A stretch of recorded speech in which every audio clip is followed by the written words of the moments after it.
Yeah, I think we were probably the hot favourites. We didn't play particularly well on the day, although we probably dominated possession. We had a lot of territorial advantage. We showed some good penetration in the early stages and didn't get the breakthrough. And there was some sloppy defending, which cost us the first goal, and a mistake and error by the goalkeeper for the second one. And that was too much for us. We couldn't get back into the game. And Zebras on the day were good value for the win. They have some pace up front with Croswell, Brazendale and Ricky Self. They're very good players, and I thought Ken's in midfield was very workmanlike and creative as well. We just saw that horrible line goal that you can see that Ken Morton was going through your mind there. I mean, it's not something you like to happen, I guess, so early in a final when both teams are sort of fighting to get on top of one another. Yeah, I think at that stage it was exactly that. We were just feeling each other out. There hadn't been a lot of goal-mouth action, and all of a sudden a ball's thrown into our box and there's no danger really, and the lads just took a swing at it and it's come off the wrong side of his boot. It happens, and you've got to learn from those experiences. You did pull a couple of goals back there in that game. It must have been good to see the boys never gave up. Yeah, I think the longer the game went, we were wearing them down, but the third goal was the killer goal. We give the ball away blind in midfield, we played a square pass, it got intercepted, and the guy was put through, and he slotted it away well, did Ricky, Brazendale, and that really finished it up, and I thought at that stage we had Juventus on the ropes. What did you watching Juventus and playing against them? Do you think they're really going to threaten the league title this year? I think they have to keep the key players fit. Brett Pullen's a big player for them. He's very inspirational and he knows the game inside out, and I think they do need to keep him fit. So the Zebras victorious there 3-2 against South Hobart in the Southern Summer Cup final. The Premier League competition kicked off this weekend too, with a game on Friday night, and a bit of an innovation here, a game on Saturday night. That one was between Hobart Olympic and Tilford Zebras. Jeremy, you're an ex-Hobart Olympic player. How do you see this game? Well, I think one of the best things about this game was the new strips. I think the boys look quite good in the outfits, and talking to a few of the players during the week, they were really excited about the Saturday night game and playing Zebras, getting a shot of the reigning premiers, and there was a lot of confidence there. They did really truly believe that they could knock this side over, and they did. But it was good to see these players like Backhouse and whatnot, young strikers who needs a bit of confidence, and goals like this early in the season will do him a lot of good. Olympic certainly did well. They caught the Zebras on the hop. They raced to a 2-0 lead by half time.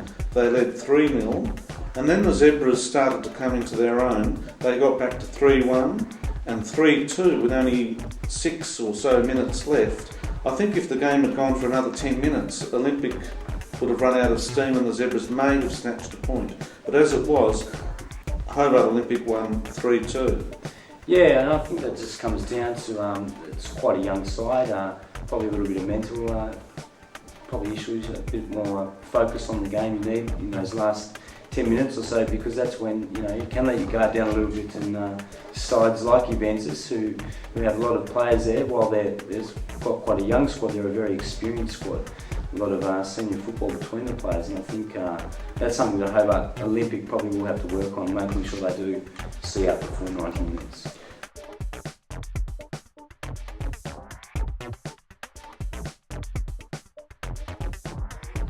Chris Zakiris has a real influence in these games, doesn't he, for Olympic? He does, and he always provides that spark. I mean, you saw that goal earlier, that great shot that he had from just on the edge of the box there, and he needs to do that more this year. He really needs to step up, and he's really been looking like he's going to have a stellar season the last couple of years, so maybe this is the season where he steps up.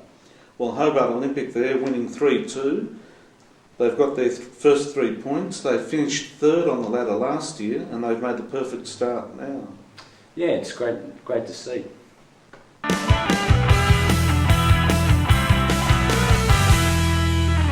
In southern Tasmania this week then, we had Glenorchy Knights beating Kingborough Lions United 3-0, Metro defeated Taroona 3-1, Hobart Olympic defeated Tilford Zebras 3-2, South Hobart beat Uni 3-1, and Clarence beat Newtown Eagles 1-0. What do you think of the ladder at this stage, Ken?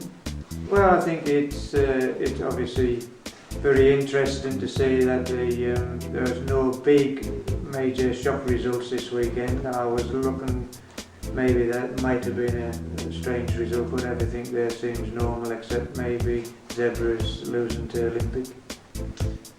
Surprised to see Metro up there, probably the only time they'll be in that top 5 position.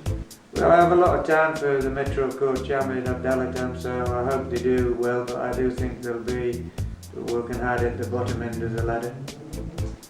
So next we're back to the north for the results. There was a convincing win for Devonport, 9-1 winners over Launceston United.